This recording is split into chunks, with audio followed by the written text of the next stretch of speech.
Magandang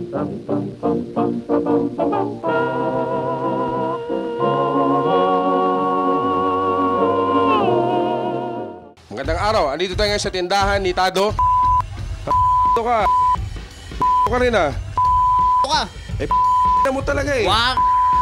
Tado. Oo nga. Pangalan ko yun. Tado ka talaga. Baka rin. Tado ka. Ka. Ay, nako. Wala kang kwenta. Ilan lang yan sa mga masasakit na salita na pwede natin marinig.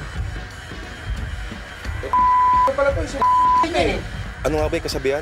Sticks and stones may break my bones, but words will never hurt me. Ang salita, hindi nga naman pwedeng makabasag ng bungo o makasugat. Pero anong hindi? Mas matindi yata ang pinsalang dulot ng masakit na salita. Ang pisikal na sugat ay naghihilom, pero ang sugat sa damdamin medyo matagal at mahirap pagalingin. Talagang makapangyarihan ang mga salita. May sinasabi nga ang banal na aklat tungkol dito. May pa-Bible ka pa nalaman. Buwak. There is one whose rash words are like sword thrusts, but the tongue of the wise brings healing. Death and life are in the power of the tongue, and those who love it will eat its fruits. A soft answer turns away wrath, but a harsh word stirs up anger. Grabe talaga, no? Isang lupon lang ng mga tunog mula sa bibig ng tao, kayang makasakit ng damdamin.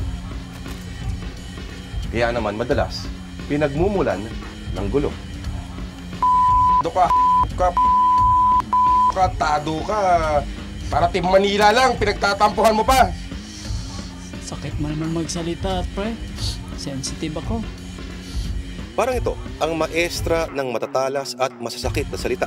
Ang yayabang ng mga nagsasalita na ganyan, ang ko naman. Tol, gusto mo ng bato? Tuturuan mo pa ng kasamaan ng mga kabataan. Hindi, yung bato na binibenta sa limitado. O ka pala eh. Di naman milyon ang binayad siya ng Team Manila eh. Pagkakanulo mo tropa mo. Eh, ka pala eh. Ay nako, pagtuunan nga natin ng pansin ang salitang Hindi mo ito makikita sa UP Diksyonaryo ng Wikang Pilipino, pero may entry na gaga. Ngayon, karaniwang ginagamit itong pantukoy sa taong masama at walang hiya. Kunwari, dito maraming dito. Dito kaya marami ring salitang hindi ginagamit sa sibilisadong usapan. Pero kahit senadora, lalo na pag mainit ang ulo, ay hindi yata magdadalawang isip na gamitin ito. Kahit hindi pa nga salita eh, kahit titigan lang, pinag-uugatan ng mga bugbugan at barilan. Mukha kang tanga.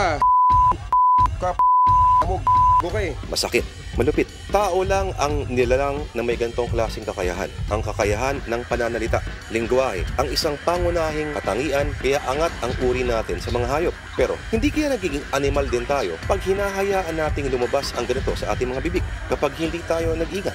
Ngayon, mura. Bukas, bala na. Ngayon, salita. Bukas, bangkay. Yan ba ang tatak ng isang sibilisadong isipan? tandaan, tao lang ang binigyan ng kapangyarihan ng salita. Sana gamitin natin sa mabuti. Tads, alam mo, kaibigan naman talaga kita eh. Sorry ha, pasensya na. Hindi ako dapat mag-sorry. Nagkamali ako eh. Concern na concern ka nga eh. Hey, tol, I love you, tol. Hindi, tol. I love you.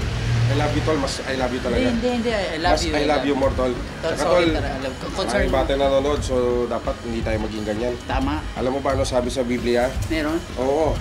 Add for... Mga